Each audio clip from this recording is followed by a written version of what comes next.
ان اللہ لا یغفر ان یشرک بہ، بے شک اللہ اس گناہ کو تو کبھی معاف نہیں کرے گا کہ کوئی شخص اس حال میں اللہ کے حضور قیامت کے دن پیش ہوا کہ وہ دنیا میں شرک کرتا ہوا. دنیا میں معاف کر دے گا اگر کسی نے معافی مان لی، یہ آخرت کی بات ہو رہی ہے. وَيَغْفِرُ مَا دُونَ ذَلِكَ لِمَن يَشَاءُ، اس کے علاوہ جتنے بھی گناہ ہیں جس کے لیے چاہے گا معاف کر دے گا. وہ بھی اوپن لائسنس نہیں ہے، جس کے لیے چاہے گا معاف کر دے گا، لیکن امید ہے کہ وہ قابل معافی ہیں. لیکن شرک ایسا گناہ ہے جو اللہ بھی معاف نہیں کرے گا. اب کوئی کہے کہ جی اللہ کی یہ قدرت کی نفی نہیں ہو جاتی، ان اللہ علی کل شیء قدیر ہے، تو اللہ یہ کیوں کہہ رہا ہے کہ میں شرک بھی معاف نہیں کروں گا؟ اللہ تو شرک معاف کر سکتا ہے، ہم یہ جملہ بھی نہیں بولیں گے کہ کر سکتا ہے. اس لیے لا تبدیل لکلمات اللہ، جو اللہ کی وعیدیں ہیں نا وہ اللہ کے فیصلے ہیں. یہ بہت سخت معاملہ ہے، اللہ کے کلمات نہیں بدلتے. تو اللہ تعالیٰ نے یہ اپنی ڈیسٹنی میں چیز مقرر کر دی ہے کہ میں نے مشرک کو کسی صورت بھی بخشنا نہیں ہے، اس کے لیے جنت نہیں ہے. ہاں اس کے علاوہ کوئی گناہ ہے وہ جس کے لیے چاہے گا معاف کر دے گا، اور وہ بھی اوپن لائسنس نہیں ہے. اور اس میں آپ کو ایک گناہ کے حوالے سے بتا دوں، سنن نبی داؤد میں حدیث ہے، نبی صلی اللہ علیہ وآلہ وسلم نے فرمایا کہ 2 گناہ ایسے ہیں جو اللہ تعالیٰ کبھی معاف نہیں کرے گا، باقی ہر گناہ معاف کر دے گا. ایک شرک، اور دوسرا کسی مؤمن کا قتل ناحق. یہ جو اس میں ایک اشارہ تھا نا کہ اس کے علاوہ ہر گناہ چاہے گا، جس کے لیے چاہے گا معاف کر دے گا، تو اس کا کیا مطلب ہے؟ جس کے لیے نہیں چاہے گا نہیں معاف کرے گا. تو اس میں بھی اشارہ موجود ہے، کوئی ایسی چیز بھی ہے کہ جو اللہ تعالیٰ جس پہ گرفت کر سکتا ہے، اور وہ ہے قتل ناحق کسی مؤمن کا. تو اب مجھے بتائیں، جنہوں نے حسین ابن علی اور ان کے ساتھیوں کو ناحق قتل کیا، وہ کس امید پہ بیٹھے ہوئے ہیں؟ اور ان کو جنت کی جھوٹی خوشخبریاں سنانے والے کس امید پہ بیٹھے ہوئے ہیں؟ سوچنے والوں کے لیے یہ چیز کافی ہے. سنن نبی داؤد کی حدیث،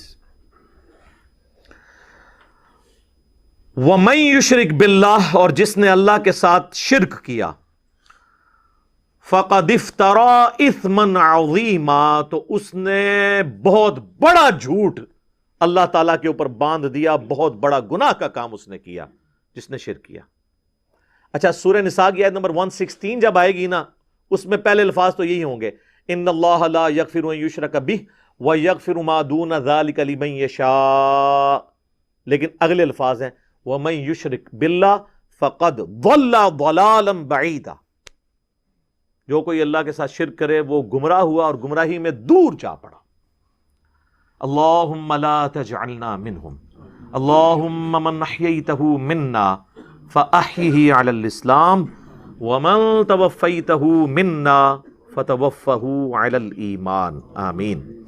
رضیت باللہ ربا وبالاسلام دینا وبمحمد نبیا صلی اللہ علیہ وآلہ وسلم، آمین. اب یہ میرے بھائیو ایسا ٹاپک ہے کہ میں اس پہ اگر کم از کم 2 گھنٹے بولوں نا تو تب میری تسلی ہوگی. لیکن میں نے چونکہ پچھلی قرآن کلاسز جو 344 لیکچرز میں مکمل ہوئی تھی، ان میں اس آیت کے اوپر آلموسٹ 1.25 گھنٹے کی ویڈیو ریکارڈ کروا دی تھی اسی آیت کے اوپر. مسئلہ نمبر 3 کے نام سے وہ اپلوڈڈ ہے یوٹیوب کے اوپر. دعا صرف اللہ ہی سے، آپ یوٹیوب پہ ویسے بھی لکھیں نا دعا صرف اللہ ہی سے اور علی مرزا، تو وہ ویڈیو کھل جائے گی. اور اس کے بعد بھی کئی ایک لیکچرز وقتاً فوقتاً میں نے ریکارڈ کروائے. وسیلے کے نام پر دھوکہ، مجھے تم سے شرک کا خطرہ نہیں، یہ اکثر آپ سنتے ہیں نا. تخت بلقیس والا واقعہ، موسیٰ اور خضر والا واقعہ علیہم السلام، ہر وہ چیز جسے دھوکہ کر کے نا قبر پرستی یا بابا پرستی یا بابوں سے مانگنا سکھاتے ہیں نا، ایک ایک چیز کے اوپر میں نے الگ سے تسلی کروائی ہے قرآن، بخاری اور مسلم کی روشنی میں الحمدللہ. اب وہ سارے لیکچر جمع کریں تو اس ایک آیت پہ کم از کم 10 گھنٹے گفتگو ہو سکتی ہے، لیکن ٹائم تو متحمل نہیں ہے کہ ہم اتنی ڈیٹیل گفتگو کریں. لیکن چند ایک باتیں تو میں ضرور کروں گا. ایک ریسرچ پیپر میں نے اس کے اوپر لکھ دیا 8 صفحوں کا، آپ اہل سنت پاک .com پہ ڈاؤن لوڈ کریں گے دعا صرف اللہ ہی سے. میں نے اس کا نام توحید، شرک اس طرح کا نہیں رکھا کیونکہ لوگ ان ناموں سے چڑھ جاتے ہیں. میں نے وہ چیز اس کے نام پہ رکھی کہ جس کے اوپر لوگ چڑھے نہ. آپ کسی بھی مسلمان سے، خواہ بریلوی ہو، دیوبندی ہو، اہل حدیث ہو، اہل تشیع ہو، جا کے پوچھیں کہ دعا کس سے کی جاتی ہے تو کیا کہے گا؟ اللہ سے. کوئی آپ کو نکھٹو قسم کا بھی بندہ یہ نہیں کہے گا کہ دعا جو ہے وہ کسی فرشتے سے ہو سکتی ہے، کسی جن سے ہو سکتی ہے، کسی پیغمبر سے ہو سکتی ہے. نہیں جی نہیں، نماز تے اللہ دی پڑھی دی ہے، دعا بھی اللہ کو منگی دی ہے. لیکن حالت یہ ہوگی کہ وہ دعا اللہ سے یہ مانگ رہا ہوگا. نماز میں تو قرآن کی وہ آیت سورۃ الفاتحہ کی 4 نمبر آیت کم از کم 17 رکھتے ہیں جو فرض ہیں روزانہ کی، ان میں 17 دفعہ پڑھتا ہوگا ایاک نعبد و ایاک نستعین. اے اللہ عبادت بھی صرف کریں گے اور مدد بھی صرف تجھی سے مانگیں گے. یہ مدد کون سی؟ دعا والی، غائب میں کسی کو پکارنا. ایک تو ہے آپ سامنے بیٹھے ہیں، یہ تو قرآن میں حکم ہے وَتَعَاوَنُوا عَلَى الْبِرِّ وَالتَّقْوَى وَلَا تَعَاوَنُوا عَلَى الْإِثْمِ وَالْعُدْوَانِ. نیکی اور پرہیزگاری کے کاموں میں ایک دوسرے کی مدد کرو، برائی میں مت کرو. یہ تو قرآن میں حکم ہے. میں آپ کو کہتا ہوں مجھے پانی پلا دیں، آپ مجھے پانی پلاتے ہیں، تو یہ قرآن میں حکم ہے کہ آپ نے اسباب اختیار کرنا ہے.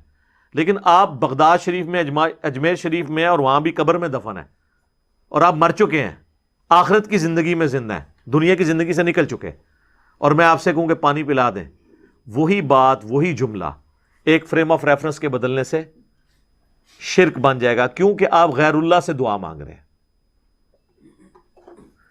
ظاہری اسباب میں تو آپ کافر سے بھی مدد مانگ سکتے ہیں. صحیح بخاری میں موجود ہے نبی علیہ السلام جب فوت ہوئے تو آپ کی زرہ بھی ایک یہودی کے پاس گروی رکھی ہوئی تھی، گندم کے عوض، اناج کے عوض. تو آپ نے یہودی سے بھی مدد لی. بعض لوگ کہتے ہیں جی نبی علیہ السلام نے غزوہ خیبر پر مولا علی سے مدد مانگی. بھئی مولا علی سامنے موجود تھے، وہ جتنے صاحب آپ کے ساتھ تھے وہ رسول اللہ صلی اللہ علیہ وسلم کے مددگار تھے دین کے اعتبار سے. لیکن آپ نے خیبر کے موقع پر اپنے چچا کو، جو آرمی چیف تھے غزوہ بدر اور احد میں، حمزہ بن عبد المطلب، جو کہ اللہ کے شیر ہیں اور سید الشہداء ہیں، المستدرک الحاکم میں حدیث موجود ہے، آپ نے یہ تو نہیں کہا المدد یا حمزہ، امیر حمزہ میری مدد کو پہنچے، کیونکہ وہ فوت ہو چکے تھے. جو سامنے موجود تھے انہی کو بلانا تھا. تو دو چیزوں کو ہی مکس کرتے ہیں. اچھا مجھے بتائیں بارش کون برساتا ہے؟ اللہ. ڈیوٹی کس کی ہے؟ فرشتوں کی. تو ہم کیا بارش اللہ سے مانگتے ہیں یا فرشتوں سے؟ اللہ سے. فرشتوں سے مانگیں گے تو شرک ہو جائے گا. لہذا یہ پتا چلا کہ اگر ڈیوٹیاں بھی لگی ہوئی ہوں، کہنا نا بزرگوں کی ڈیوٹیاں نے، اللہ دا گلا ڈیوٹی کسی کو نہیں پوری ہوئی. جس مزار دا کہندے نا ڈیوٹی ہے، سارے چرسی پوڈری افیمی اسی مزار تک بیٹھے ہوندے نے، اپنے مزار دے اوتے ڈیوٹی نہیں پوری ہو رہی انہاں کولوں. چلیں ڈیوٹی لگی بھی ہو، پھر بھی آپ پکار نہیں کسی کو سکتے. یہ جھگڑا نہیں ہے کہ مولا علی علیہ السلام مشکل کشا ہیں یا نہیں، شیخ عبد القادر جیلانی رحمۃ اللہ علیہ مشکل کشا ہیں یا نہیں. یہ تو جھگڑا ہی نہیں ہے. جھگڑا یہ ہے کہ اگر یہ ہوں بھی تب بھی مرنے کے بعد، اس دنیا کی زندگی سے جانے کے بعد، آپ ان سے کمیونیکیشن نہیں کر سکتے، نہ کسی فرشتے سے، نہ کسی جن سے، نہ کسی پیغمبر سے. اور اگر آپ ظاہری اسباب کی بات کرتے ہیں تو سب سے بڑا مشکل کشا ظاہری اسباب میں اس کائنات میں انسانوں کے لیے سورج ہے. سورج ختم ہو جائے سارے انسان مر جائیں گے، چاہے کوئی بزرگ ہے یا غیر بزرگ ہے، چاہے مسلمان ہے یا کافر ہے، فارغ. سورج ختم، زمین اپنی نباتات نہیں پیدا کر سکتی فوٹو سنتھسس کے ذریعے جو کرتی ہے. جب زمین اگانا چھوڑ دے گی تو اگر آپ جانور بھی کھائیں گے تو کتنا عرصہ، جس طرح ہمارے حکمران ہمیں کہتے ہیں کہ اگر ٹماٹر مہنگے ہیں تو دہی ڈال لو، تو اگر زمین اگانا چھوڑ دے تو ہم جانور کھائیں گے تو کتنا عرصہ، مچھلیاں کھائیں گے تو کتنا عرصہ، وہ بھی ساری مر جائیں گی ہمارے کھانے سے پہلے ہی. دنیا پہ موسموں کا تبدیل ہونا، ہواؤں کا چلنا، ہر زندہ چیز کی خوراک یہ ایک سورج کے اوپر ڈیپینڈنٹ ہے. تو پھر سب سے بڑا مشکل کشا کون ہوا؟ سورج. آج تک کسی کافر نے بھی کہا المدد یا سورج میری مدد فرمائیے؟ ہمیں کبھی وہم بھی نہیں آتا. سورج کی برکت سے ہی گلیشیئرز کا پانی پگھل کے دریاؤں میں آتا ہے. زمین کے نیچے بھی دریا چلتے ہیں, زمین کے اوپر بھی, جس پانی سے ہم لوگ زندہ ہیں.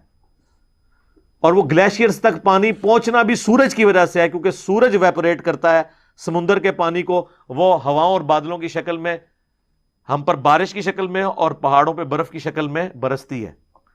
ورنہ یہ کروڑوں ٹن پانی اگر سمندر سے شفٹ کرنا پڑے اس کا نمک نکال کے گلیشیئر کے اوپر, پوری انسانیت قیامت تک بھی لگی رہے یہ نہیں کر سکتی. جو کہتے ہیں جی خود بخود ہو رہا ہے, اور جو کام کرنے سے نہ ہو وہ خود بخود کیسے ہو سکتا ہے جب تک آپ اس کے پیچھے ڈیوائن سورس نہ مان لیں. God is the only explanation of all the physical phenomena in this universe. خدا ہی وضاحت ہے اس کائنات میں ہونے والے ہر فزیکل فینامنا کے پیچھے, وہ ڈیوائن سورس ہے. ڈیوٹی لگائی ہوئی ہے.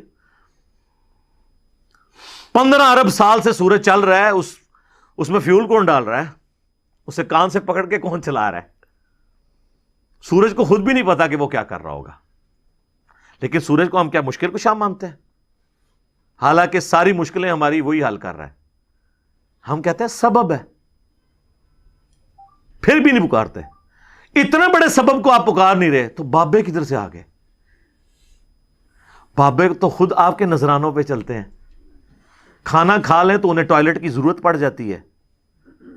اور جو کوئی کہتا ہے نا میں سمندر, دریا یا زلزلہ روک سکتا ہوں, وہ اپنا پیشاب کو روک کے بتا دے.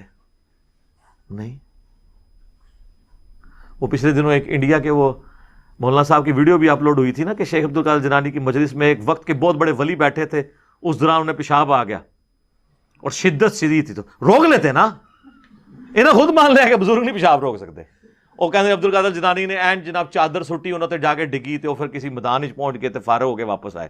تو روک لیندے نا, اس میں الفاظ ہیں, وہ کہتے ہیں وہ بہت بڑے ولی اللہ تھے, پیشاب نہیں رکا. نہیں رک سکتا سر, نہ. انسان بہت کمزور ہے, کھانا نہ کھائے زندہ نہیں رہ سکتا, محتاج ہے.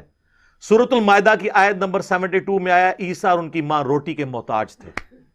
اگر عیسیٰ اولو العزم پیغمبر محتاج ہیں کھانا کھانے کے, اور ان کی ماں سارے بزرگوں سے بڑی بزرگ ولیہ مریم بنت عمران وہ روٹی کی محتاج ہیں, تو بابوں کی کیا اوقات ہے؟ روٹی کے محتاج ہیں, اور روٹی کھا لیں تو نکالنے کے محتاج, نہ نکلے تو پھر پریشانی. سب کچھ اللہ کر رہا ہے. تو میرے بھائی جب یہ اللہ کر رہا ہے, پکارنا اللہ کو ہے. ایاک نعبد و ایاک نستعین. یہ ہمارا مین جھگڑا ہے شرک کے حوالے سے.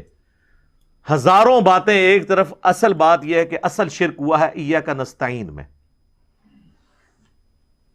عبادت کی کوئی شکل, نماز, روزہ, حج, زکوٰۃ, نذر, نیاز, سب اللہ کے لیے, سب دیتے بھی اللہ کے لیے. بس اصال ثواب کی نیت کرتے ہیں, وہ چھوٹا مسئلہ ہے. ٹھیک ہے, میت کی طرف سے اصال ثواب ہو سکتا ہے. لیکن ایاک نستعین میں مسلمانوں کی اکثریت شرک کر رہی ہوتی ہے. اچھا, نماز میں نہیں کرتی. نماز میں آج تک کسی نے یا علی مدد یا شیخ عبد القادر جیلانی مدد نہیں پڑھا. نماز میں کیا پڑھتے ہیں؟ ایاک نعبد و ایاک نستعین. تو سر مولا علی بھی نمازوں میں اللہ کو پکارتے تھے, نماز کے بعد بھی اللہ کو پکارتے تھے. مولا علی کا ماننے والا وہ ہوگا جو مولا علی کی طرح اللہ ہی کو پکارے, ورنہ مولا علی کا ماننے والا تو وہ نہ ہوا. تو یہ آپ دیکھیں کتنی بڑی یہ جرت کا یہ لوگ کام کر رہے ہوتے ہیں. اب جب سمجھاتے ہیں تو کہتے ہیں آپ گستاخی کر رہے ہیں. سر جب آپ عیسائیوں کو سمجھاتے ہیں نا کہ حضرت عیسیٰ ابن مریم اللہ کے بیٹے نہیں ہیں, تو عیسائی بھی یہی سمجھتے ہیں آپ حضرت عیسیٰ کی گستاخی کر رہے ہیں. اور قرآن میں تو بہت سخت بات آئی ہے. سورہ المائدہ کی آیت نمبر 17 میں لَقَدْ كَفَرَ الَّذِينَ قَالُوا إِنَّ اللَّهَ هُوَ الْمَسِيحُ ابْنُ مریم. بے شک وہ لوگ کفر کر رہے ہیں جو یہ کہہ رہے ہیں کہ عیسیٰ ابن مریم ہی اللہ ہیں. اس کے بعد کتنے سخت الفاظ ہیں. قل, اے نبی تم فرماؤ, فَمَن يَمْلِكُ مِنَ اللَّهِ شَيْئًا, اللہ کا کوئی کیا بگاڑ لے گا, ان اراد ان یہلک المسیح ابن مریم وامہ ومن فی الارض جمیعا, کہ اگر اللہ ارادہ کرے کہ عیسیٰ ابن مریم اور ان کی ماں کو اور ساری مخلوق کو ہلاک کر دے, اللہ کا کوئی کیا بگاڑ سکتا ہے؟ اچھا شرک کیا عیسائیوں نے، مثال دے دی عیسیٰ ابن مریم کی توحید کے لیے، لہذا بابوں کی مثال آئے گی سر، عیسیٰ سے بڑا تو کوئی بابا نہیں ہے. وجیہن فی الدنیا والآخرہ ومن المقربین، سورہ آل عمران آیت نمبر 45. اور 5 اولو العزم پیغمبر جو سورۃ الاحزاب میں سورہ شورى میں آئے، محمد رسول اللہ، ابراہیم علیہ السلام، موسیٰ علیہ السلام، نوح علیہ السلام اور عیسیٰ علیہ السلام، ان میں سے ایک ہیں عیسیٰ ابن مریم. اور اللہ فرما رہا ہے اللہ کا کوئی کیا بگاڑ لے گا اگر اللہ عیسیٰ اور اس کی ماں اور سب لوگوں کو ہلاک کر دے.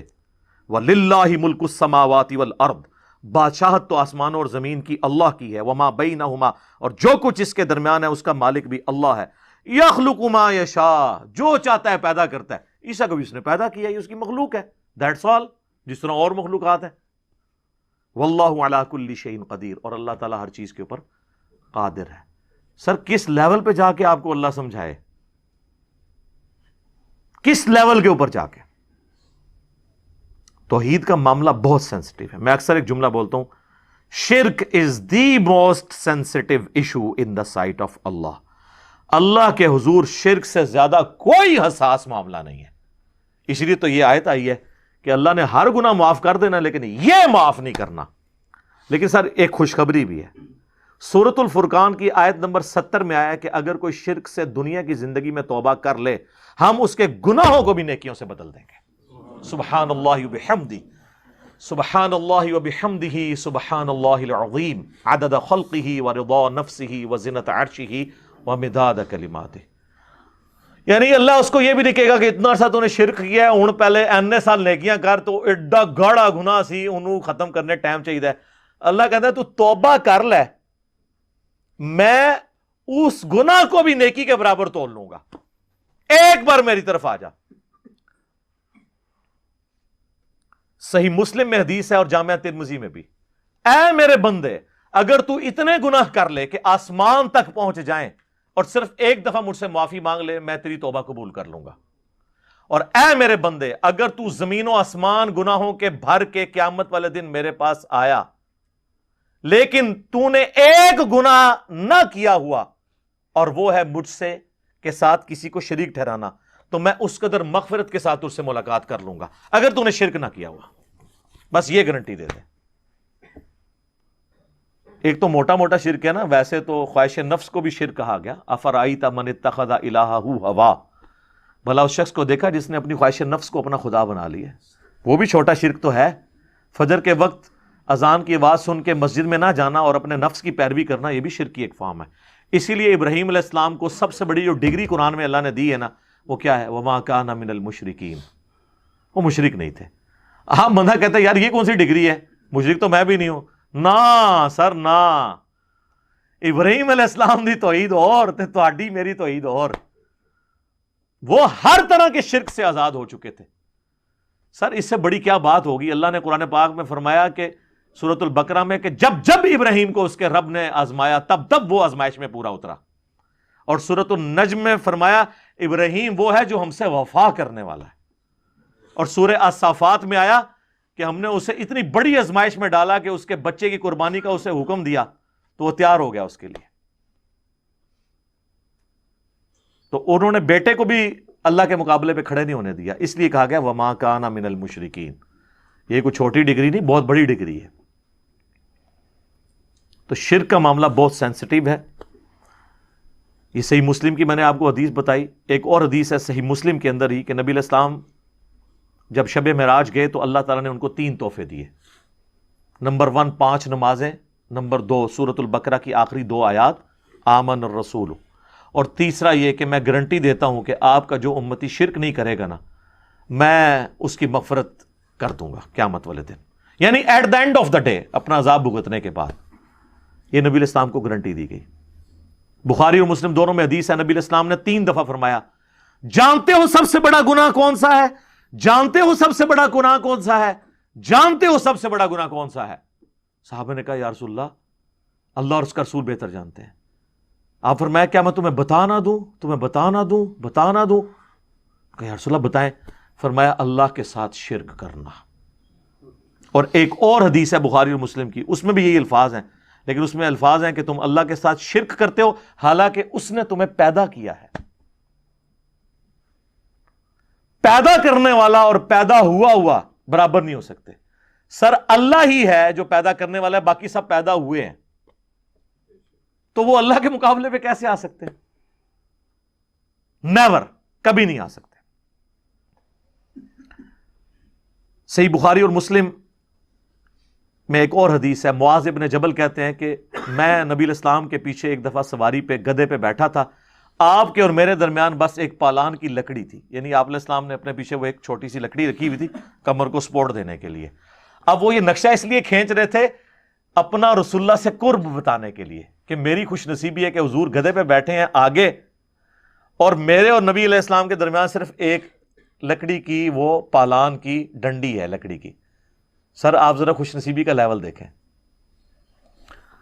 اور نبی علیہ السلام سواری پہ مجھ سے ارشاد فرماتے ہیں معاذ، تو کہتے ہیں میں نے کہا یا رسول اللہ حاضر ہوں، حکم کیجئے۔ پھر حضور نے دوسری دفعہ کہا اے معاذ، پھر انہوں نے کہا یا رسول اللہ میں حاضر ہوں، تیسری دفعہ بھی اس طرح کہا۔ پھر حضور نے، یعنی یہ اس لیے آپ کرتے تھے کہ کسی کو اٹینٹیو کریں کہ میں آپ کو بہت بڑی بات کرنے لگوں۔ تو میں معاذ جانتے ہو کہ اللہ کا اپنے بندوں پہ کیا حق ہے؟ کہ رسول اللہ، اللہ اور اس کا رسول بہتر جانتے ہیں۔ فرمایا کہ اللہ کا اپنے بندوں پہ یہ حق ہے کہ وہ صرف اسی کی عبادت کریں اور اس کے ساتھ کسی کو شریک نہ ٹھہرائیں۔ تو پھر نبی الاسلام خاموش ہو گئے، سواری تھوڑی آگے گئی، پھر آپ نے کہا معاذ کہ یا رسول اللہ حاضر، لبیک یا رسول اللہ، یہ الفاظ ہیں، یا رسول اللہ حاضر ہوں۔ پھر کہا معاذ لبیک یا رسول اللہ، 3 دفعہ۔ پھر جانتے ہو جو بندہ یہ کر لے کہ وہ شرک نہ کرے اور اللہ کی ہی عبادت کرے، اس بندے کا اپنے رب پہ کیا حق ہے؟ ہائے ہائے ہائے ہائے، بندے کا کیا حق ہو سکتا ہے؟ بندے کی کیا اوقات ہے؟ لیکن اللہ نے انسان کو یہ عزت دی ہے کہ جو شرک نہیں کرتا اور صرف اس کی عبادت کرتا ہے وہ پھر اللہ پہ حق رکھتا ہے کہ ایسے بندے کو اللہ عذاب نہ دے اور قیامت والے دن بخش دے۔ یہ ہے اس بندے کا حق اپنے رب کے اوپر۔ اللہم اجعلنا منہم، آمین۔ اللہم انا نسألک جنت الفردوس مع النبیین والصدیقین والشہداء والصالحین، آمین۔ یہ اس بندے کا حق ہو جائے گا۔ سنن ابن ماجہ میں اور مسند احمد میں حدیث ہے، معاذ ابن جبل کہتے ہیں، یہی معاذ اور ابو درداء اصحاب صفہ میں سے، وہ کہتے ہیں میرے خلیل نے، میرے جگری یار نے، رسول اللہ کے لیے وہی لفظ استعمال کر رہے تھے، میرے خلیل نے مجھے یہ نصیحت کی تھی کہ اللہ کے ساتھ کسی کو شریک نہ ٹھہرانا، خواہ تمہارے جسم کے ٹکڑے ٹکڑے کر دیے جائیں یا تمہیں زندہ آگ میں جلا دیا جائے، وہ تیار ہو جانا لیکن شرک نہ کرنا۔ اچھا مسلمان بڑے کانفیڈنٹ ہیں، وہ کہتے ہیں نہیں ہم تو کوئی بھی شرک نہیں کرتا، شرک تو مک گیا جی، وہ میری ذرا ویڈیو ویکھو، مکے ہے ایک قبروں تے آ کے ہندو پہ سجدے کر دینے۔ علی اللہ جو شیعہ کا ایک گروہ ہے نصیریہ شام میں، وہ کوئی ہندوؤں میں سے نکلا ہوا ہے؟ شیعہ میں سے نکلا ہے نا۔ اور سنیوں میں سے جو فرقہ قادیانیوں کا نکلا ہے، یہ رسول اللہ کے ساتھ شرک نہیں کر رہے ہیں کہ انہوں نے ایک جھوٹی نبوت کلیم کر دی ہے؟ یہ کوئی آسمان سے تو نہیں نازل ہوئے، یہ پہلے حنفی تھا نا غلام احمد قادیانی دجال۔ تو اگر شرک ختم ہو چکا ہے تو یہ کہاں سے ٹپک پڑے ہیں؟ پھر تصوف میں حلولیہ، جو اللہ کے لیے حلول کا عقیدہ رکھتے ہیں، کشف المحجوب میں علی بن عثمان حجویری نے خود لکھا ہے کہ وہ گمراہ لوگ ہیں جو کہتے ہیں اللہ ہمارے اندر آ جاتا ہے، تو یہ شرک کر رہے ہیں۔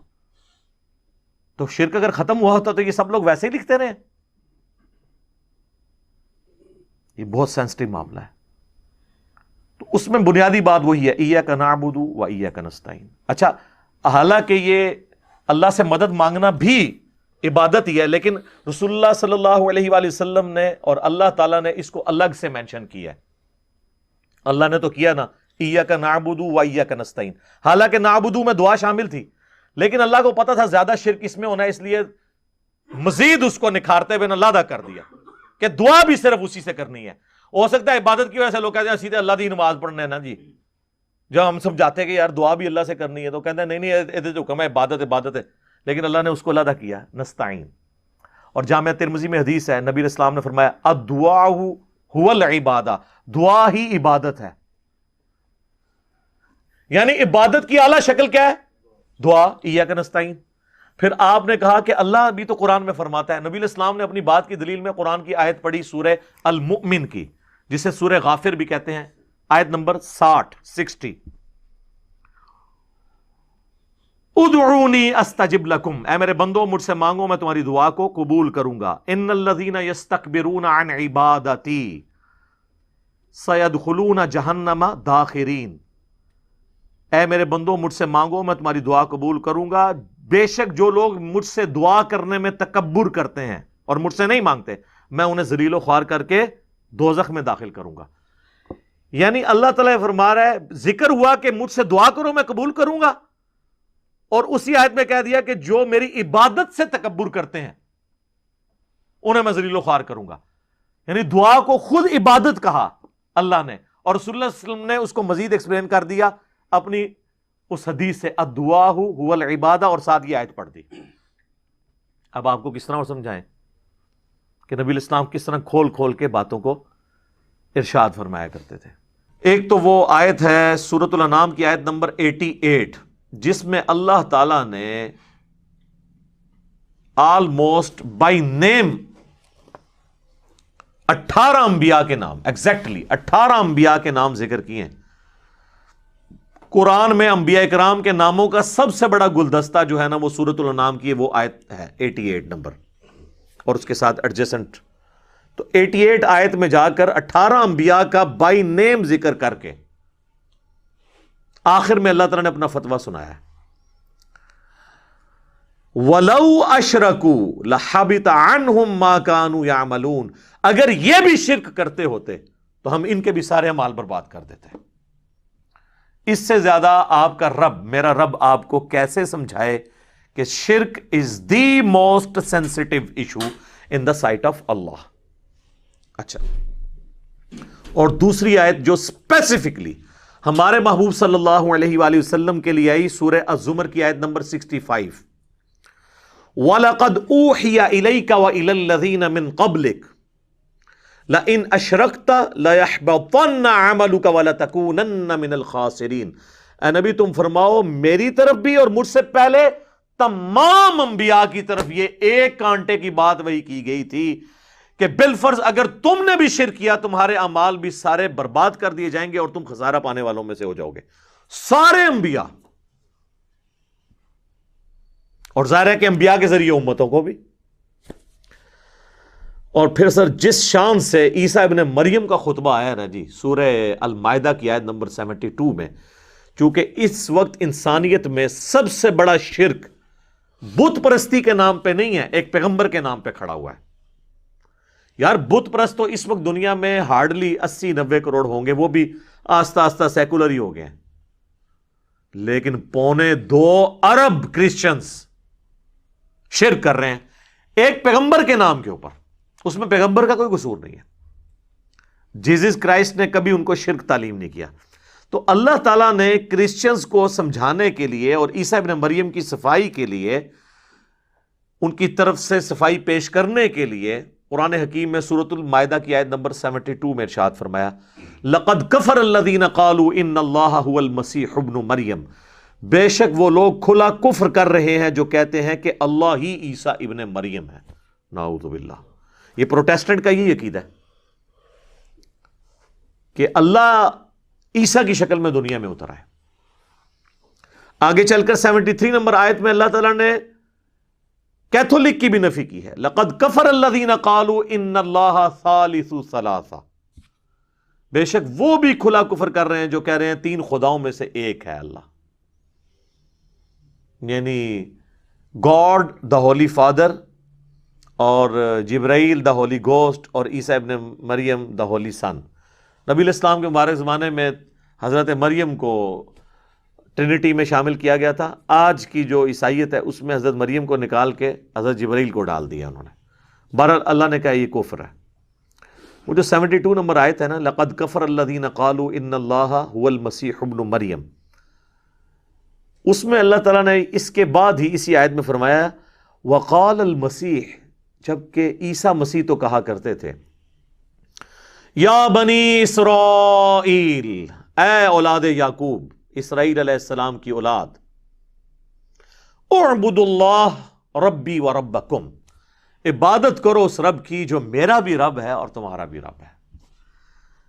انہ من یشرک باللہ، بے شک جس نے اللہ کے ساتھ شرک کیا، انہ من یشرک باللہ فقد حرم اللہ علیہ الجنہ ومأواہ النار وما للظالمین من انصار، ایسے شخص پہ اللہ نے جنت حرام کر دی ہے اور اس کا قیامت کے دن ٹھکانہ آگ ہوگا اور وہاں اس کا کوئی مددگار نہیں ہوگا۔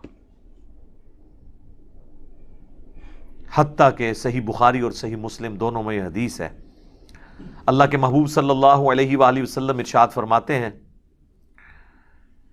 کہ اللہ تعالیٰ نے ہر پیغمبر کو ایک ایسی دعا دی تھی جو مقبول دعا تھی، وہ اس نے اس دنیا میں ہی مانگ لی اللہ سے۔ اسی دعا کے اگینسٹ آپ کو پتہ ہے حضرت نوح علیہ السلام نے عذاب مانگ لیا تھا اللہ تعالیٰ سے اپنی قوم کے اگینسٹ، اور میں نے وہ اپنی دعا سنبھال کر رکھی ہے قیامت والے دن کے لیے، اور اس دعا کے ذریعے میں اپنے امتیوں کی شفاعت کروں گا۔ صلاۃ بر محمد وآل محمد، اللہم صلی علی محمد وعلی آل محمد۔ میری شفاعت سے میرے ہر امتی کو نفع پہنچے گا سوائے اس شخص کے کہ جس نے دنیا میں اللہ کے ساتھ کسی قسم کا شرک کیا ہوا، ہر ایک کو شفاعت پہنچے گی۔ بہرحال اب یہ چیزیں تو بالکل واضح تھیں، لیکن علماء سو نے عوام کو ایسے دھوکے دیے کہ آج تک عوام ان دھوکوں سے باہر نہیں نکل رہی۔ کبھی وسیلہ اور توسل کے نام کے اوپر، جس کی جائز صورتیں بہت ساری ہیں، استعانت کا مسئلہ غیر اللہ کو مدد کے لیے پکارنا ثابت کیا، کبھی بہانہ کیا عطائی کا اور ذاتی کا، کبھی فرق ڈالا مستقل بذات کا اور غیر مستقل بذات کا، یہ سب کہانیاں ڈالی جو میں نے وقتاً فوقتاً مختلف ویڈیوز کے اندر کور کی ہیں، اور یہ ریسرچ پیپر آپ پڑھ لیں گے تو آپ کو بہت کچھ انشاءاللہ تعالی پتہ چل جائے گا اس حوالے سے۔ اسی لیے میں کہتا ہوں کہ قرآن حکیم کا وہی معنی معتبر ہے جو پہلی دفعہ کوئی غیر مسلم پڑھ کے اس کا معنی لے، مسلمان کا پڑھا ہوا معتبر نہیں ہوگا، ورنہ میرے بھائیوں ہزاروں مفسرین ہیں جو قرآن کی تفسیریں لکھ کے مر گئے ہیں، ان کی اپنی تو ہی ٹھیک نہیں ہوئی ہے کیونکہ مکھی پہ مکھی مارتے رہے، اپنے بزرگوں سے سنا اسی طریقے سے آگے ٹریول کیا۔ آپ ایمانداری سے مجھے بتائیں، آج میں اگر کسی گورے کے سامنے یہ سٹیٹمنٹ رکھوں ایاک نعبد و ایاک نستعین، اے اللہ ہم تیری ہی عبادت کرتے ہیں، تیری ہی عبادت کریں گے، کیونکہ مضارع کا صیغہ ہے، تجھ سے مدد مانگتے ہیں تجھی سے مدد مانگیں گے، یعنی دعا، تجھ سے دعا کرتے ہیں تجھی سے کریں گے، اور آپ اس کو کہیں کہ اس سے کسی بابے کو پکارنا کیا ثابت ہوتا ہے، تو وہ بھی آپ کو کہے گا یار یہ تو بالکل واضح ہے کہ تیری ہی، تو اس کے بعد تو کوئی اور دوسرے کی نفی ہو جائے گی۔ لیکن آپ پاکستان کی کروڑوں عوام کو منوا کے بتائیں، قرآن کے پہلے صفحے کا ٹیسٹ پاس کرنے کے لیے تیار نہیں ہے، اور ایسے ایسے بہانے آپ کے سامنے رکھیں گے جو کسی کے دماغ میں بھی نہیں آئیں گے، اور اسی لیے پھر وہ آپ کو کہ قرآن ڈائریکٹ نہیں پڑھنا چاہیے، بندہ گمراہ ہو جاتا ہے۔ ظاہر ہے تو قرآن کیا کہ کتابیں گمراہی ہے، نعوذ باللہ، یہ تو عقیدہ ہی کفر ہے۔ اگر ہم کسی کافر کو کہیں کہ یہ لو یہ کتاب لے لو، گمراہ بھی ہو سکتے ہو ہدایت بھی پا سکتے ہو، تو وہ کہے گا یار اپنے پاس رکھو۔ لیکن قرآن تو کہتا ہے سورہ البقرہ 185، ھدی للناس وبینات من الہدی والفرقان، پوری انسانیت کے لیے ہدایت ہے اور روشن دلائل ہے، حق اور باطل میں تمیز کرنے والی کتاب الفرقان ہے۔ وہ جو آیا یضل بہ کثیرا ویہدی بہ کثیرا، وہ تو بات ہی کچھ اور تھی۔ وہ اللہ نے فرمایا جو اہل ایمان ہے، جو بات ماننے والے ہیں، وہ قرآن پر عمل کر کے ہدایت پا لیتے ہیں، اور جو نہیں ماننے والے وہ اس پہ اعتراض نکالتے ہیں کہ اللہ نے اس کے اندر جو ہے وہ سورۃ العنکبوت میں کیوں مثال بیان کی ہے مکڑی کی، اور مکھی کی سورۃ الحج میں کیوں بیان کی۔ تو اللہ فرماتا ہے ہم تو اس بات سے حیا محسوس نہیں کرتے کہ ہم مچھر کی مثال بیان کریں یا اس سے کسی حقیر چیز کی، ہمارا مقصد بات سمجھانا ہے، اور جو اہل حق ہیں وہ اس کو قبول کرتے ہیں، اور جو بال کی کھال اتارنے والے ہیں وہ اس کے ذریعے سے اور بدکتے ہیں، چونکہ انہوں نے بات ماننی نہیں، اس لیے گمراہ ہوتے ہیں۔ وما یضل بہ الا الفاسقین۔ اب میں آپ کو، ٹائم تھوڑا ہی رہ گیا، 4 واقعات ایسے بتاتا ہوں اپنی زندگی میں توحید کے حوالے سے. باتیں تو کرنے کو بہت ہیں، میں اگلی بھی پوری کلاس اس پہ کر سکتا ہوں، لیکن وہ پھر بہت لمبا ہو جائے گا ٹاپک. بہرحال یہ آلموسٹ 2010 کی بات ہے، جب ہم نے نئی نئی اکیڈمی بنائی. اس وقت تو ہم چند ایک لوگ ہی تھے، اور کبھی کبھار کوئی ہمارے دوستوں میں سے کسی کو پکڑ کے بھی لے آتا تھا کہ جی ان کے ساتھ آپ علمی کوئی مجادلہ کر لیں، جسے مناظرہ کہتے ہیں علماء. تو وہ ایک دفعہ ایک بھائی ایک شیعہ ذاکر کو لے کے آ گئے اور موضوع طے پایا یا علی مدد کے اوپر. بھئی ہمیں لبیک یا رسول اللہ، لبیک یا حسین، لبیک یا علی کہنے سے کوئی ہمیں چڑ نہیں ہے، محبت کے اظہار میں آپ کر لیں، لیکن ونس آپ ان کو مدد کے لیے پکاریں گے تو ہم کہیں گے ایاک نعبد و ایاک نستعین کی وائلیشن ہو گئی ہے. یہ ہمارا اختلاف ہے. ہمارا یہ جھگڑا نہیں ہے کہ مولا علی مشکل کشا آج کی ڈیٹ میں بھی ہیں یا نہیں. اپنی مبارک زندگی میں تو تھے، ظاہر ہے خیبر اکھاڑا انہوں نے، لیکن آج کی ڈیٹ کے اندر جب بندہ دنیا سے چلا گیا ہے تو آپ اس کو نہیں پکار سکتے. یہ جھگڑا نہیں ہے اختیار ہے یا نہیں. فرشتوں کے ذریعے اللہ بارش برساتا ہے، لیکن ہم بارش اگر فرشتوں سے مانگیں گے مشرک ہو جائیں گے.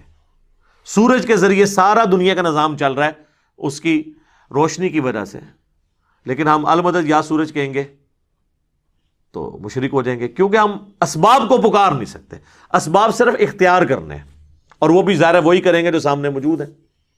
اس کا قرآن میں حکم موجود ہے، وَتَعَاوَنُوا عَلَى الْبِرِّ وَالتَّقْوَى وَلَا تَعَاوَنُوا عَلَى الْإِثْمِ وَالْعُدْوَانِ. نیکی اور پرہیزگاری کے کاموں میں ایک دوسرے کی مدد کرو، اور برائی کے کاموں میں ایک دوسرے کی مدد نہ کرو. ظاہری اسباب ہے. بہرحال وہی رٹے رٹائے ان کے وہ جو ہوتے ہیں لیم ایکسکیوزز، وہ آلریڈی ہم نے ریسرچ پیپر کے اندر ڈالے ہوئے ہیں. تو وہ آئے تو وہ کہتے ہیں جی غیر اللہ سے مدد مانگنا آپ کس طرح شرک کہتے ہیں. میں نے کہا ہم کہتے ہیں غیر اللہ سے مدد جو سامنے ہے آپ لے سکتے ہیں، نہ ہم غیر اللہ کو پکارنے کو شرک کہتے ہیں، نہ ہم یہ کہتے ہیں کہ کوئی شخص دور سے نہیں سن سکتا، اللہ چاہے تو سنا سکتا ہے. حضرت سلیمان علیہ السلام کو کیڑی کی آواز سنوا دی تھی، ہمیں تو کوئی حرج نہیں ہے. یہ جھگڑا نہیں ہے کہ دور سے کوئی سن نہیں سکتا یا کسی کو یا کہہ کے پکار نہیں سکتے. نماز میں ہم پڑھتے ہیں السلام علیکہ ایھا النبی، بخاری مسلم میں حدیث ہے، جب تم یہ پڑھو گے السلام علینا وعلی عباد اللہ الصالحین، تو اللہ تعالیٰ زمین و اسمان میں ہر نیک بندہ تک تمہارا سلام پہنچا دے گا. یا رسول اللہ کہہ کے کوئی سلام بھی پڑھتا رہے، اللہ پہنچا دیتا ہے. جھگڑا یہ کہ مدد کے لیے کسی کو نہیں پکارنا، وہ ہے ایاک نعبد و ایاک نستعین. کہتا ہے جی قرآن میں لکھا ہے کہ غیر اللہ سے مدد مانگے. میں نے کہا کہاں لکھا ہے؟ کہتا ہے واستعینوا بالصبر والصلاۃ. میں نے کہا یہ تو تم نے کبھی مانگی نہیں ہوگی خود بھی. اس کا مطلب ہے المدد یا نماز، المدد یا صبر. سوچ میں پڑ گیا. میں نے کہا اگلا حصہ پڑھو، ان اللہ مع الصابرین، بے شک اللہ صبر کرنے والوں کے ساتھ ہے. اسی طریقے سے جو ان کے ہیں بہانے وہ کرتا ہے. میں بتانا شروع کہتا ہے جی میں بڑے مولانا کو فون کرتا ہوں، آغا کو فون کرتا ہوں.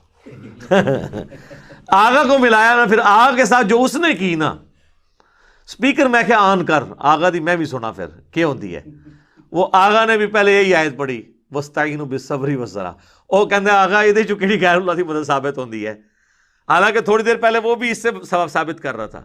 وہ جو بات کرتا جائے، تو میرے ساتھ چونکہ بات کر چکا تھا، اینڈ پہ یہ حال ہوا اس کا. انہوں نے کہا جی یہ تو ہمارے پاس تو کوئی، ہمارے بڑوں کے پاس جواب ہی نہیں. میں نے کہا جواب تو ہوتا ہے جب کوئی مسئلہ ہو. یہ تو بالکل واضح ہے ایک چیز توحید کے معاملے میں.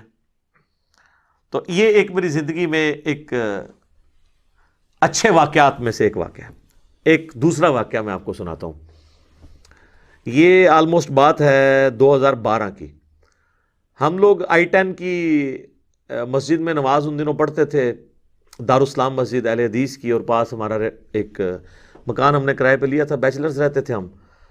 تو وہاں پہ ایک شیعہ عالم تھے، محقق عالم، ذاکر نہیں عالم، فوت ہو گئے ہم، اللہ تعالیٰ ان کی مغفرت کرے. بڑا ان کے ساتھ میرا اچھا ایک تعلق تھا، شجاع عباس صاحب. تو انہوں نے مجھے اپنے گھر بلایا کہ جی آئیں افطار وغیرہ ہمارے ساتھ کر لیں. میں نے کہا ٹھیک ہے. 2-3 دوستوں کے ساتھ وہاں 7-8 ہمارے بھائی بیٹھے ہوئے تھے جو اہل تشیع مکتب سے تھے. تو کہنے لگے انجینئر صاحب آپ بڑی مدلل گفتگو کرتے ہیں، اور توحید کے معاملے میں آپ کے ساتھ ایگری کرتا ہوں، میں بھی صرف اللہ ہی کو پکارتا ہوں، لیکن آپ یہ نہ کہا کریں کہ یا علی مدد شرک ہے. آپ یہ کہا کریں کہ یہ بھی جائز ہے، لیکن بہتر ہے کہ اللہ کو پکارا جائے. میں نے کہا یار توحید کے اوپر تو کمپرومائز نہیں ہو سکتا.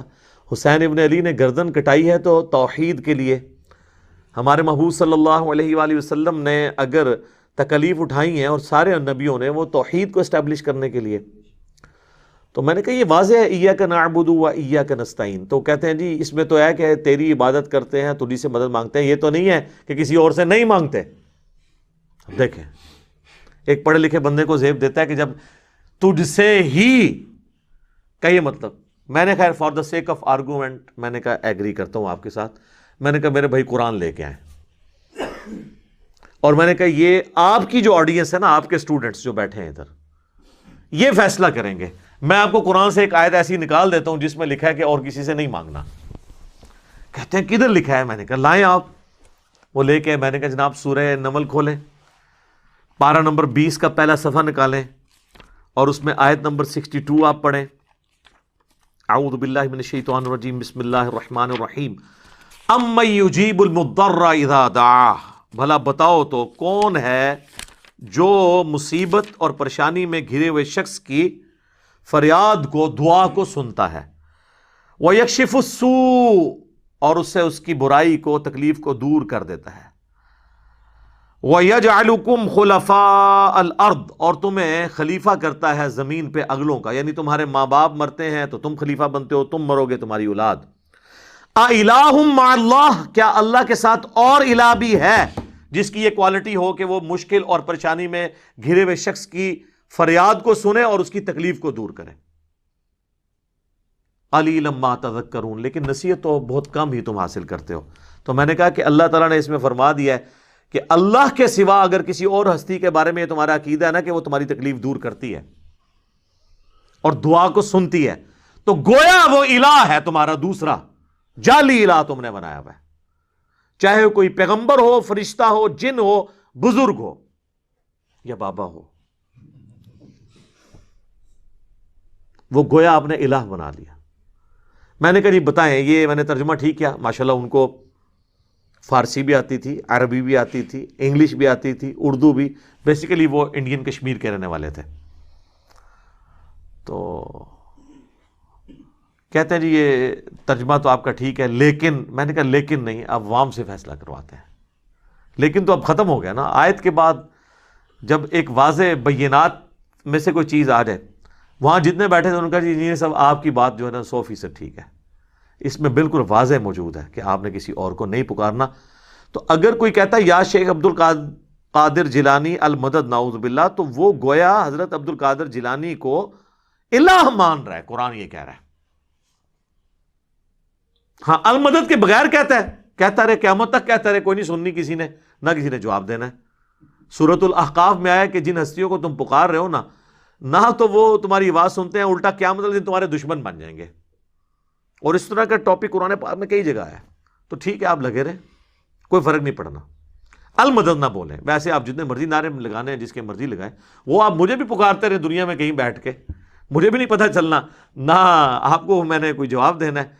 لیکن جیسے ہی آپ کہیں گے نا المدد, میری فریاد رسی کو پہنچے, میری تکلیف دور کر دیں, سر پھر یہ معاملہ شرک میں چلا جائے گا.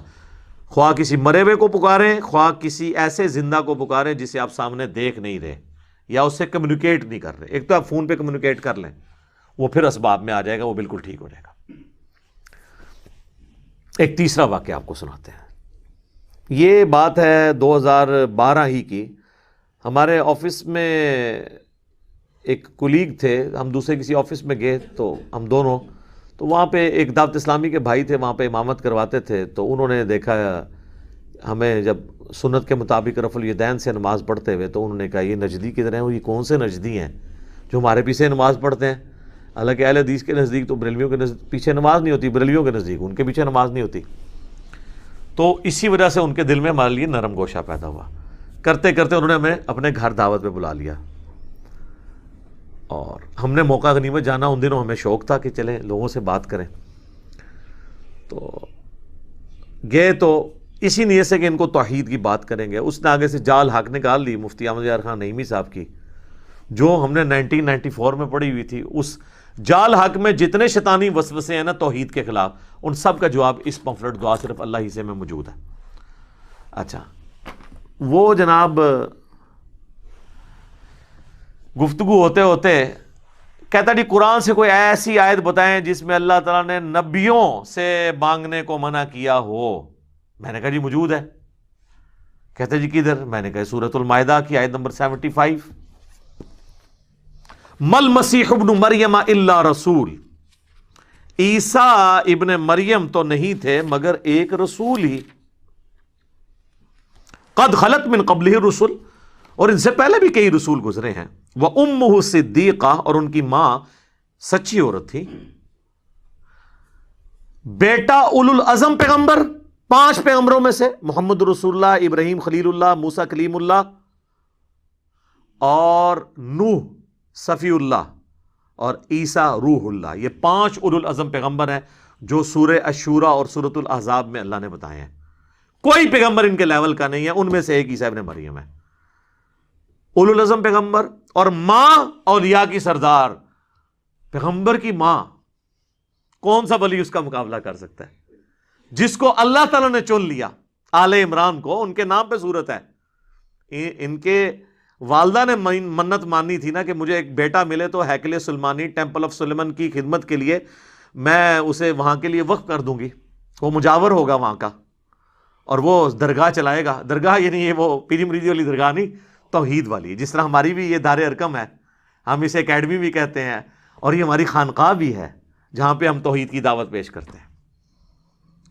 تو لیکن وہ بیٹی پیدا ہوئی. اللہ نے کہا کہ کوئی بیٹا بھی اس بیٹی جیسا نہیں ہوگا جو ہم نے تجھے بیٹی دی ہے.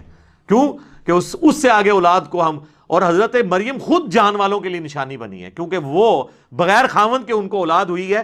اس حوالے سے حضرت مریم خود بھی ایک پوری انسانیت کے لیے نشانی ہے اللہ کی. پیغمبر نہیں تھی لیکن بہت بڑی اللہ کی نشانی ہے. یہ 3 ہی بندے ہیں، حضرت آدم، سیدہ مریم اور عیسیٰ ابن مریم، جن کے ساتھ یہ یونیک کیس ہے. آدم کے نہ ماں نہ باپ، اور حضرت مریم کو بغیر خاوند کے اولاد، اور حضرت عیسیٰ علیہ السلام کی ماں تھی، باپ کوئی نہیں تھا. اس حوالے سے ان تینوں کی کوئی اور آپ مثال نہیں پیش کر سکتے. تو دونوں آگے اللہ فرماتا ہے کان یاکلان الطعام، دونوں کھانا کھانے کے محتاج تھے. میں نے کہا دیکھ لو، اللہ تعالیٰ کہہ رہا ہے وہ بھی محتاج تھے. اور کس کے؟ روٹی کے. اب آپ نے کہنا ہے پیغمبر روٹی کا محتاج ہو گیا، پھر روٹی کا مرتبہ زیادہ ہو گیا. یہی کہانیاں کرا دینا. اچھا جی، وہ اگر چڑیا اڑ سکتی ہے تو بزرگ کیوں نہیں اڑ سکتے؟ تو اڑے نا یار، دکھائیں اڑ کے. تو اگلی بات ہے کہ بزرگوں کے ماننے والے تو چڑیا سے افضل ہے نا، اشرف المخلوقات ہے نا، تو ماننے والے کو اڑ کے دکھا دے تو ہم کہہ دیں گے ٹھیک ہے، ورنہ آپ چڑیا سے بھی گئے گزرے ہیں، چڑیا اڑ سکتی ہے. یار چڑیا کو اللہ نے کیپیبلٹی دی ہے، انسان کو نہیں دی ہے. اس سے افضلیت غیر افضلیت کا کیا فرق پڑتا ہے؟ تو اللہ فرماتا ہے روٹی کھانے کے محتاج سے. انظر کیف نبین لہم الآیات، تم دیکھو ہم اپنی آیات کس طرح کھول کر بیان کرتے ہیں. ثم انظر، پھر تم ان کی طرف دیکھو، انا یؤفکون، یہ کہاں گرے جاتے ہیں. اللہ فرماتا ہے اس سے زیادہ میں کیسے سمجھاؤں کہ روٹی کا محتاج کوئی ہو اور اس کو یہ مشکل کشا بنائے بیٹھے ہیں. دیکھو ہم آیات کھول کے بیان کرتے ہیں اور ان کا گیر الٹا ہی لگا ہوا ہے. اگلی بات، قل اتعبدون من دون اللہ، اے نبی ان کرسچن سے کہو اللہ کو چھوڑ کر عیسیٰ اور ان کی ماں، ان کو تم ان کی عبادت کر رہے ہو. ما لا یملک لکم ضرا ولا نفعا، جو نہ مالک ہیں تمہارے کسی نقصان کے نہ کسی نفع کے. میں نے کہا دیکھ لو یہاں پہ آ گیا. کہتا ہے تو ہم تو نبی الاسلام کی یا بزرگوں کی عبادت نہیں کرتے، یہاں تو آیا تھا عبادت کرتے ہو ایسے کی. تو عیسائیوں کو اللہ نے اس لیے کہا ہے کہ وہ عبادت کرتے تھے. ہم تو نبی الاسلام کو اللہ کا بندہ مانتے ہیں اور نماز میں عبدہ و رسولہ پڑھتے ہیں. میں نے کہا نا، پرانیاں گلاں، پرانے بہانے، پرانے بزرگ. اگے پڑھ، ما لا یملک لکم ضرا ولا نفعا، عیسیٰ اور ان کی ماں نہ تمہارے کسی نفع کے مالک ہے نہ نقصان کے. میں نے کہا عبادت کرنا چھوڑ، نہ کر عبادت. اللہ تو یہ کہہ رہا ہے کہ عیسیٰ مشکل کشا ہے ہی نہیں، ان کی ماں ہے ہی نہیں، نہ وہ کسی کو نفع دے سکتے ہیں نہ نقصان. ساتھ ہی چپ کر گیا وہ بندہ. کیوں کہ جال حق میں صرف پہلے وسوسے کا جواب تھا، دوسرے کا ان کے پاس بھی نہیں تھا. اس لیے اس نے بڑے کانفیڈنس سے جواب دے دیا کہ میں فوراً کہا. اور میں پہلے ہی سوچ رہا تھا کہ جب میں آیت پڑھوں گا تو آگے یہ کہے گا سر مجھ سے زیادہ کون بریلویت جانتا ہے، 31 سال تھوڑا شرک پھیلایا ہم نے. لیکن آپ دیکھ لیں حضرت عمر 6ویں نمبر پہ آئے ہیں، یعنی مسلمان ہوئے 6 سال بعد 40ویں نمبر پہ ترقی کر کے دوسرے نمبر پہ پہنچ گئے. تو 6 سال تک مسلمان نہیں ہوئے، لیکن جب بات سمجھ آئی ہے نا پھر جناب آپ دیکھ لیں، پھر انہوں نے لحاظ نہیں کیا کسی کا. تو میں نے کہا دیکھ، ایک تو یہ مسئلہ حل ہوا، اور دوسرا دیکھ تجھے یہ پٹی پڑھائی گئی تھی کہ بت من دون اللہ ہوتے ہیں، اور اولیاء اللہ اور انبیاء کو ہم من دون اللہ نہیں کہہ سکتے. تو دیکھ یہاں پہ اللہ نے عیسیٰ اور ان کی ماں کو بھی کہا ہے قل اتعبدون من دون اللہ، اللہ کو چھوڑ کر یہ ہستیاں. تو من دون اللہ پیغمبر بھی ہو سکتے ہیں جب کہ ان کو اللہ کے مقابلے پر کھڑا کیا جائے. اچھا اس میں پیغمبروں کا قصور نہیں ہے، ویسے ہم بھی مانتے ہیں کہ وہ اللہ کی پارٹی ہیں، حزب اللہ ہیں پیغمبر، اور جو شیاطین ہیں وہ اور ان کے فالورز وہ حزب الشیطان ہیں، ان معنوں میں وہ اللہ کی پارٹی ہیں. لیکن جب توحید کا معاملہ آئے گا نا، پھر جو پیغمبر بھی سامنے کھڑا کیا جائے گا نا، تو پھر اللہ تعالیٰ اس چیز کا بھی لحاظ نہیں کرے گا. اور سورۃ المائدہ کی آپ آیت نمبر 17 میں دیکھیں نا، اللہ تعالیٰ فرماتا ہے لَقَدْ كَفَرَ الَّذِينَ قَالُوا إِنَّ اللَّهَ هُوَ الْمَسِيحُ ابْنُ مریم، بے شک وہ کفر کر رہے ہیں جو کہہ رہے ہیں کہ عیسیٰ ابن مریم ہی اللہ ہیں. قُلْ فَمَن يَمْلِكُ مِنَ اللَّهِ شَيْئًا، اے نبی تم فرماؤ کہ اللہ کا کوئی کیا بگاڑ لے گا. ان اراد ان یہلک المسیح ابن مریم، اگر اللہ ہلاک کر دے عیسیٰ ابن مریم کو، وَأُمُّهُ اور اس کی ماں کو، وَمَن فِي الْأَرْضِ جَمِيعًا اور جتنے زمین میں آباد ہیں سب کو موت دے دے. موت بھی نہیں، موت پھر بھی تھوڑا سوفسٹیکیٹڈ لفظ تھا، ہلاک کر دے. یعنی تم کہہ رہے ہو عیسیٰ اللہ ہے، تو اللہ چاہے تو عیسیٰ کو ہلاک کر دے. اچھا غصہ عیسائیوں پہ ہے اور ذکر کس کا ہو رہا ہے؟ تو وہ مولانا اسحاق رحمہ اللہ کی بات مجھے یاد آئی، وہ اکثر کہتے تھے او پائی جدو توحید بیان کریں گے گستاخی آپ ہی ہو جاتی ہے آٹومیٹیکلی. جدو توحید بیان ہوئے گی، جب توحید بیان ہوگی تو گستاخی آٹومیٹیکلی ہو جائے گی. یہاں پہ دیکھ لیں اللہ نے توحید بیان کی ہے اور ان کے زوم میں گستاخی آٹومیٹیکلی ہو گئی ہے. غصہ تھا عیسائیوں پر، اللہ نے کہہ دیا اگر اللہ عیسیٰ کو ہلاک کر دے، اس کی ماں کو، سب کو، اللہ کا کوئی کیا بگاڑ سکتا ہے، اس کا فیصلہ ہے. غصہ عیسائیوں پہ، لیکن ظاہر ہے جب پیغمبروں کو اللہ کے مقابلے پہ کھڑا کیا جائے گا پھر اور کوئی ذریعہ نہیں ہے سمجھانے کا. ان سے ہوتا تو یہ کہتے یار یہ کس طریقے سے گفتگو ہو رہی ہے. وَلِلَّهِ مُلْكُ السَّمَاوَاتِ وَالْأَرْضِ اور اللہ ہی کے لیے ہے بادشاہت آسمانوں کی اور زمین کی، وَمَا بَيْنَهُمَا اور جو کچھ ان کے درمیان ہے. يَخْلُقُ مَا يَشَاءُ وہ جو چاہتا ہے پیدا کرتا ہے. ہائے ہائے، اللہ نے کہا وہ جو مرضی پیدا کرے. عیسیٰ بھی ایک اس کا بندہ ہے، اس نے پیدا کر دیا. اربوں مخلوقات اس نے پیدا کی ہیں، اس میں سے ایک عیسیٰ بھی ہے، جو چاہتا ہے پیدا کرتا ہے. واللہ علی کل شیء قدیر، اللہ تعالیٰ ہر چیز کے اوپر قادر ہے. بہرحال یہ پھر جو ہمارے بریلوی بھائی تھے نا، یہ بھی لاجواب ہوئے. یہ آپ کو میں نے تیسرا واقعہ سنایا، چوتھا سنیں. 2017 کی بات ہے، انڈیا سے ہماری اکیڈمی میں فون آیا. ان دنوں ہمارے عثمان بھائی فون سنتے تھے، سارے کام اکیلے یہ کر رہے ہوتے تھے. تو انہوں نے مجھے بتایا جی اس طرح انڈیا سے ایک فون آیا ہے ایک مفتی صاحب کا، اور وہ منظر الاسلام بریلی میں جو اعلیٰ حضرت کا مزار کے اوپر مدرسہ بنا ہے، جس کے نام سے دنیا میں بریلویت پھیلی. جس طرح 1867 میں دیوبند مدرسہ بنا، یہ 1896 میں بنا منظر الاسلام بریلی. تو وہاں سے کال آئی ہے ایک عالم دین کی، اور وہ کہتے ہیں جی میں نے علی بھائی سے بات کرنی ہے، وہ میرے محسن ہیں، اور میں عموماً کوشش کرتا تھا کہ آخری درجے تک فون نہ ہی سنوں. لیکن یہ جب انہوں نے کہا نہیں بریلی سے ہے اور عالم ہے اور بات کرنا چاہتے ہیں، عالم ہیں مفتی ہیں، میں نے کہا جی کرائیں بات. انہوں نے خیر ان کو ٹائم دے دیا اگلے دن کا. تو میں عثمان بھائی کے محلے میں جا کے میں نے عشاء کی نماز ان کے ساتھ پڑھی. عشاء کی نماز کے بعد فون آ گیا ان کا، اتنی دعائیں دے رہے تھے وہ، اور کہتے ہیں کہ میں یعنی سینکڑوں اسٹوڈنٹس کا استاد ہوں اور میں مدرسے میں پڑھاتا رہا ہوں اور میں نے منزل اسلام سے ڈگری لی ہوئی ہے. آپ کے ایک مفلٹ نے مجھے مسلمان کر دیا صحیح معنوں میں. میں نے کہا کون سا؟ کہتے ہیں دعا صرف اللہ ہی سے. میں نے کہا یہ آپ نے؟ کہتے ہیں وہ آپ کا میں نے کلپ ایک سنا تھا، اس میں آپ کہہ رہے تھے کہ یہ آپ پڑھیں، تو میں نے ڈاؤن لوڈ کر کے اسے پڑھا تو مجھے پتا چلا کہ سب سے بڑے شرک کے نمبرداری دنیا میں عام ہے. عالم ہو کر کہتا ہے کہ میں نے پھر اکتفا نہیں کیا، کہتا ہے میں نے 30-35 علماء کو اپنے گھر کھانے پہ بلایا. اور کہا کہ ایک ضروری بات ڈسکس کرنی ہے. ان کے سامنے میں نے پمفلٹ شروع سے لے کے آخر تک پڑھ دیا, جس طرح کہ حضرت جعفر طیار نے نجاشی کے دربار میں سورہ مریم پڑھ کے تو توحید بیان کی تھی. اب یہ پمفلٹ جب کو پورا سن لے, 8 صفحے ہیں, تو جتنی چلاکیاں ان کے بڑوں نے ان کو سکھائی ہوئی تھی اور اس طرح مان رہے سن جی میں وڈے مندر ہے, وہ ساری ختم ہو گئی. کہتے جب پمفلٹ ختم ہوا میں نے کہا جی کوئی کوشچن کسی بندے کا توحید کے حوالے سے, غیر اللہ سے استعانت کے مسئلے میں, تو سارے علماء نے اپنا سر پھینک لیا. انہوں نے کہا یہ جو کچھ اس نے لکھا ہے نا, اس بات کا کوئی جواب ممکن نہیں ہے. تو انہوں نے کہا یار پھر ہمیں, تو وہ کہنے لگے پھر کہ اعلیٰ حضرت کو بات کیوں نہیں سمجھ آئی. ہائے ہائے ہائے سبحان اللہ. ابو جہل ابو الحکم کہا جاتا تھا, نبی علیہ السلام کی بات اسے سمجھ نہیں آئی ہے. ابو جہل تو ہم اسے کہتے ہیں نا بعد میں کہ وہ جہالت کے باپ, ورنہ وہ سب سے بڑا حکیم تھا.